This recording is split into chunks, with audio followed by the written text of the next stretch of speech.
Hey guys, Big Mason here. And today, me and Dad came back on the field to watch another beautiful sunrise in the mountains. I love springtime.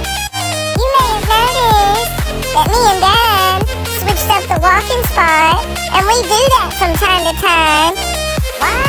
Well, it's important to switch things up for your dog, because we get bored with the same thing over and over too.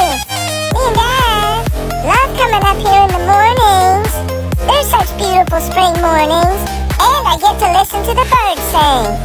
So I just wanted to let you guys know, if your dog is going to the same places every day, you should consider switching it up.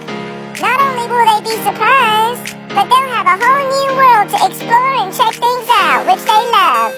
Well guys, I'm going to run up and down this road, and I'll see you guys tomorrow. This is Big Mason.